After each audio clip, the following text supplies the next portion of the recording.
I'd like to circle back to immigration, please.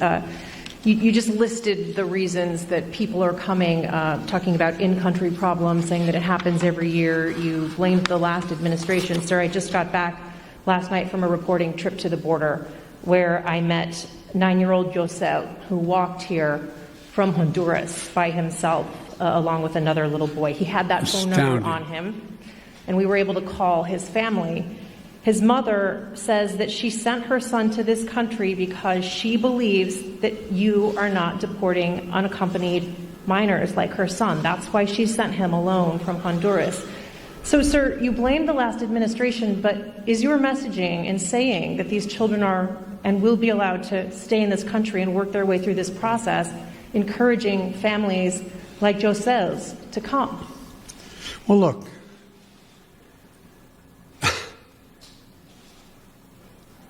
The idea that I'm going to say, which I would never do, that if an unaccompanied child ends up at the border, we're just going to let them starve to death and stay on the other side.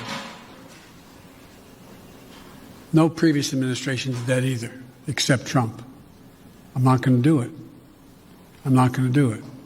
That's why I've asked the Vice President of the United States yesterday to be the lead person on dealing with focusing on the fundamental reasons why people leave Honduras, Guatemala, El Salvador in the first place. It's because of earthquakes, floods. It's because of lack of food. It's because of gang violence. It's because of a whole range of things that when I was vice president had the same obligation to deal with unaccompanied children.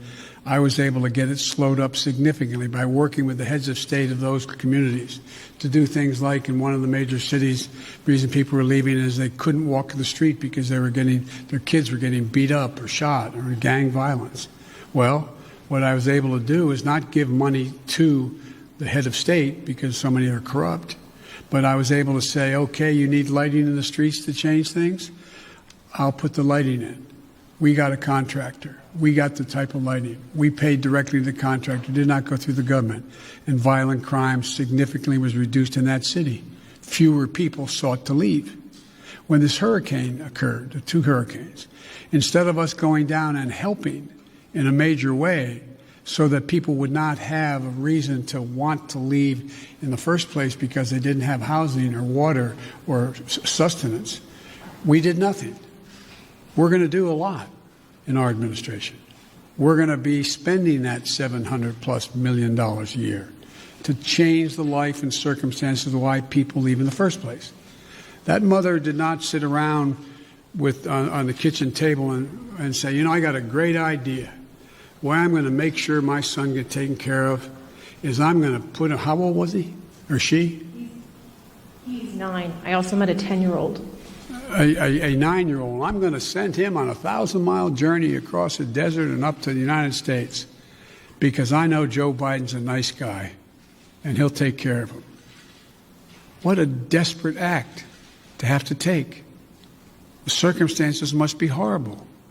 So we can do something about that. That's what the vice president's going to be doing.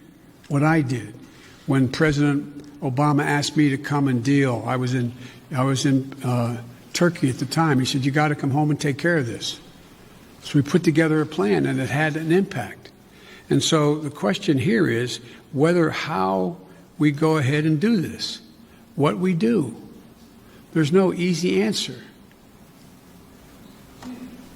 Quick follow, if I may. Do you want to see these unaccompanied minors staying in this country, or should they be deported eventually? Well, the judgment has to be made whether or not, in this young man's case, he has a mom at home. There's an overwhelming reason why he'd be put in a plane and flown back to his mom.